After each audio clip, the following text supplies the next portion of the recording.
باقی ازواج مطہرات رسول صلی اللہ علیہ وسلم نے حضرت خدیجہ رضی اللہ عنہ کی حیات میں کسی اور عورت سے نکاح نہیں کیا۔ ہجرت سے 3 سال پہلے جب ان کی وفات ہو گئی اور آپ صلی اللہ علیہ وسلم کی عمر 49 برس میں پہنچی تو اور خواتین بھی آپ کے نکاح میں آئیں، جن کے اسماء گرامی یہ ہیں: حضرت سودہ بنت زمعہ، حضرت عائشہ، حضرت حفصہ، حضرت زینب بنت خزیمہ، حضرت ام سلمہ، حضرت زینب بنت جحش، حضرت جویریہ، حضرت ام حبیبہ، حضرت صفیہ، حضرت میمونہ رضی اللہ عنہن۔ یہ 11 ہیں جن میں سے 2 سامنے وفات پا گئیں اور 9 آپ کی وفات کے وقت زندہ تھی۔ حضرت سودہ رضی اللہ عنہ پہلے سکران بن عمر کے نکاح میں تھیں، اس کے بعد رسول صلی اللہ علیہ وسلم کے نکاح میں آئیں۔ حضرت عائشہ رضی اللہ عنہ جو ابوبکر رضی اللہ عنہ کی صاحبزادی ہیں، 6 برس کی عمر میں تھیں جبکہ آپ سے ان کا نکاح ہوا، اور ہجرت کے سال 9 برس کی عمر میں رخصت ہوئیں، اور جب آپ صلی اللہ علیہ وسلم کی وفات ہوئی تو آپ کی عمر صرف 18 سال کی تھی۔ حضرت حفصہ رضی اللہ عنہ حضرت عمر رضی اللہ عنہ کی صاحبزادی تھی، پہلے خنیس بن حذافہ کی نکاح میں تھی، ان کے بعد ہجرت سے 2 یا 3 برس آپ صلی اللہ علیہ وسلم سے نکاح ہوا۔ حضرت زینب بنت خزیمہ رضی اللہ عنہ ام المساکین کے نام سے معروف ہیں، پہلے طفیل بن حارث کے نکاح میں تھیں، اس نے طلاق دے دی، پھر اس کے بھائی عبیدہ سے نکاح ہوا۔ جب یہ بھی غزوہ بدر میں شہید ہو گئے تو 3 ہجری میں غزوہ احد سے 1 ماہ پہلے آپ صلی اللہ علیہ وسلم کے نکاح میں آئیں اور صرف 2 ماہ نکاح میں رہ کر وفات پا گئی۔ حضرت ام حبیبہ رضی اللہ عنہ حضرت ابو سفیان رضی اللہ عنہ کی بیٹی ہیں، پہلے عبید اللہ بن جحش کے نکاح میں تھیں، ان سے اولاد بھی ہوئی۔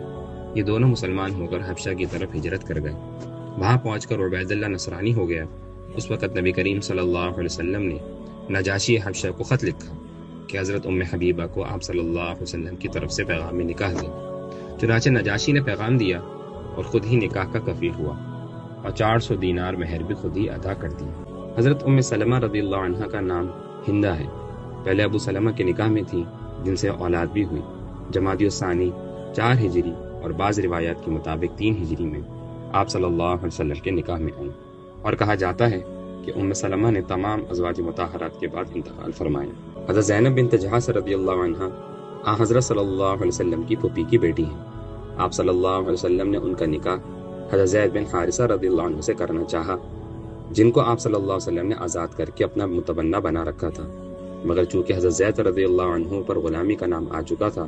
اس لیے حضرت زینب رضی اللہ عنہ اس عقد کو پسند نہیں کرتی تھی،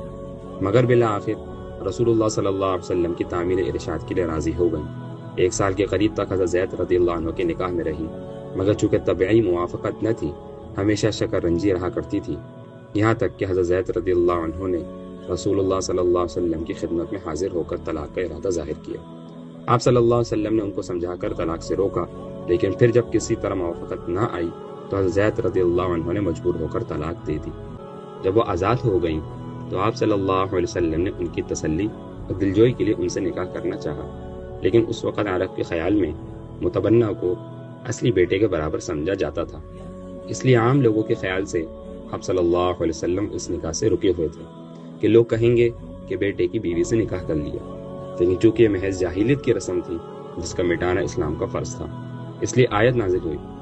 کہ آپ لوگوں سے ڈرتے ہیں حالانکہ ڈرنا اللہ ہی سے چاہیے، سورہ احزاب۔ غرض 4 ہجری میں اور بعض روایات کے مطابق 3 یا 5 ہجری میں خداوند عالم کے حکم سے حضور اکرم صلی اللہ علیہ وسلم نے ان سے نکاح کر لیا تاکہ لوگوں کو معلوم ہو جائے کہ لے پالک یعنی متبنہ اصلی بیٹے کے حکم نہیں رکھتا، اس کی بیوی بعد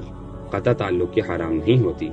اور جن لوگوں نے خدا کے اس حلال کو عقیدتاً یا عملاً حرام کر رکھا ہے وہ اس غلطی سے نکل جائے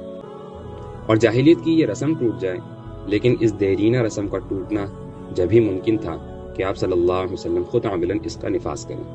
حضرت زینب رضی اللہ عنہ کے اس نکاح کے متعلق ہم نے جو کچھ لکھا ہے نہایت صحیح روایات حدیث سے لکھا ہے، جن کو صحیح بخاری کی شرح میں حافظ حدیث علامہ ابن حجر رحمہ اللہ نے نقل کیا ہے۔